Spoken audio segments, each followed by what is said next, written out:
Salut les amis, j'espère que vous allez bien. Alors aujourd'hui, je vais vous présenter un tuto pour une alarme de moto. Cette alarme se trouve dans un joli petit packaging que voici, que j'ai commandé sur le site Banggood. Vous retrouvez le lien bien sûr dans la description. Sans plus tarder, je vais bien sûr vous ouvrir le petit paquet pour que vous puissiez voir à l'intérieur ce qu'il s'y trouve. Au final, à l'intérieur, il s'y trouve quoi? Il s'y trouve le boîtier de contrôle, le petit automate que voici, avec son antenne en verre. Il y aura bien sûr une connectique et tous les composants qui vont avec. Sur le boîtier de contrôle, il y a un petit autocollant à venir décoller pour venir simplement fixer le boîtier quelque part. Alors voici ici la sirène qui est de 125 décibels. Elle viendra se connecter via cette petite connectique sur simplement le boîtier comme ceci. C'est vraiment elle qui va finalement retentir un bruit, elle va émettre un son lorsque simplement l'automate va lui dire de déclencher le son, donc lorsqu'il y aura un problème ou autre chose. Il y aura également dans le paquet deux petites télécommandes que voici, elles permettent de verrouiller ou de déverrouiller l'alarme, elles permettent également de la faire sonner à distance, mais aussi de couper le contact si nécessaire. Il y aura donc un faisceau électrique que voici, composé de plusieurs câbles, que je vais vous expliquer comment ça fonctionne. Il y aura également un manuel qui vous explique le schéma électrique du raccordement. Dans ce manuel, on retrouvera le réglage de la sensibilité, on retrouvera le schéma électrique suivant s'il s'agit d'un raccordement alternatif ou continu. Dans mon cas, c'est du continu puisqu'on se situe sur une batterie de moto. Moi j'ai décidé de travailler avec une pince multifonction que voici, elle permet de dénuder mais aussi de sertir en même temps. Cette pince a également été achetée sur le même site que pour l'alarme. Je vous mets de toute façon tous les liens dans la description. Les cosses c'est la même chose, j'ai acheté une boîte de cosses complète pour pouvoir vraiment sertir finalement les différents câbles de l'alarme. J'ai aussi pris des voleuses de courant, ce sont les deux petites pièces bleues que vous voyez là sur la caméra. Ces deux petites voleuses de courant vont simplement me servir à repiquer, comme son nom l'indique, le courant à l'endroit où il se situe.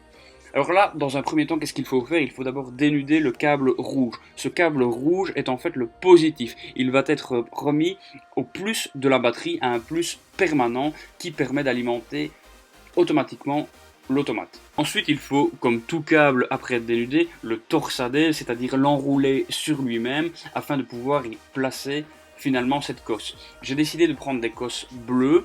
Alors, puisque la section est beaucoup plus faible, il aurait fallu plutôt prendre des cosses rouges. Mais vu que je n'avais que des cosses bleues, j'ai décidé de faire mon montage comme cela. Cela fonctionne, mais cela n'est pas parfait.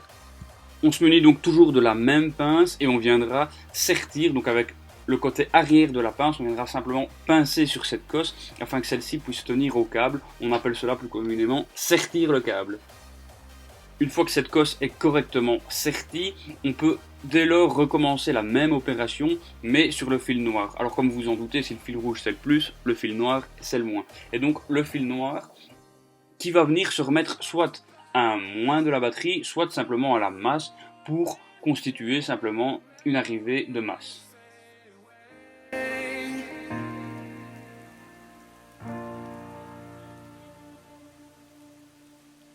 On vient recommencer la même opération, mais cette fois-ci sur le noir, et on n'hésite vraiment pas à pincer plusieurs fois, et si on voit que cela ne tient pas, on redonne un petit coup dessus pour vraiment que cela soit tenu au maximum.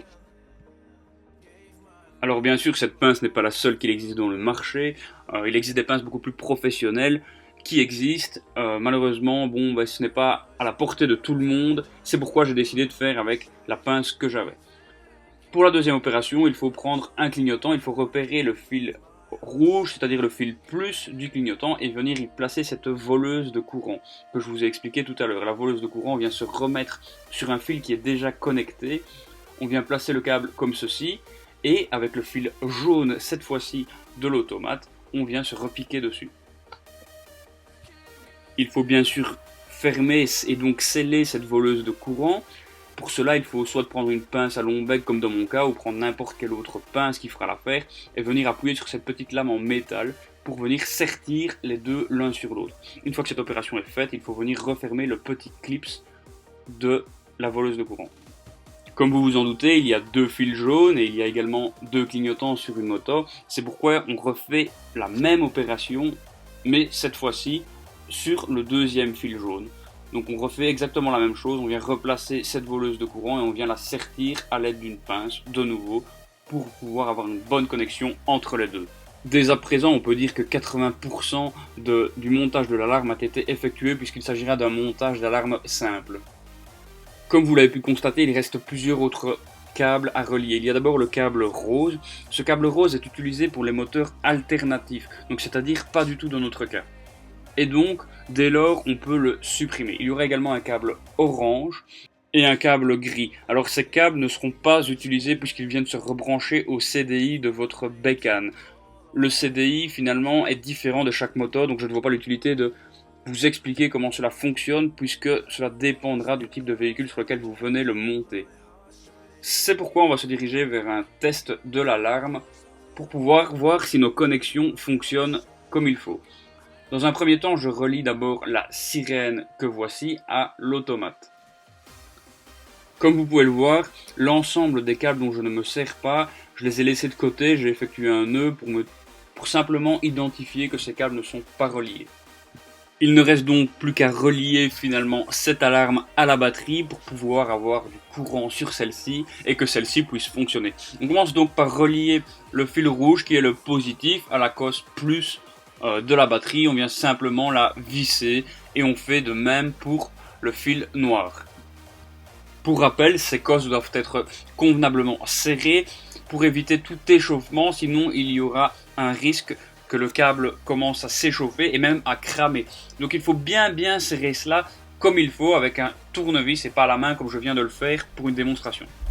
Place maintenant au test de l'alarme. Alors lorsque j'appuie sur le bouton verrouiller ou déverrouiller, les clignotants se mettent à fonctionner. Il faut savoir que sur cette alarme, il y a un système anti-vibration. Et donc dès lors que l'on bouge légèrement cette alarme, eh bien la vibration détectée par une petite bille va enclencher la sirène et va mettre en sécurité la moto. Là je vais verrouiller l'alarme. Celle-ci a fait clignoter les clignotants.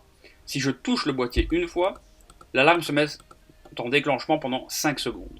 Si je viens toucher le boîtier une deuxième fois, alors là l'alarme se déclenche à durée indéterminée et elle fait retentir la sirène. Si je touche une troisième fois, cela fait exactement la même chose. Pour pouvoir déverrouiller l'alarme, il suffit d'appuyer sur le bouton du milieu.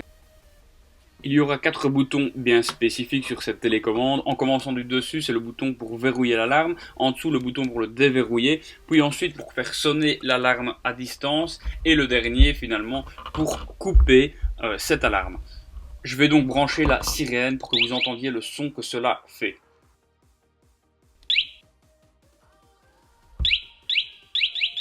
Et voilà, on est déjà à la fin de ce petit tuto. J'espère qu'il vous aura plu, qu'il vous aura convaincu. Sur ce, je vous souhaite une bonne journée et abonnez-vous!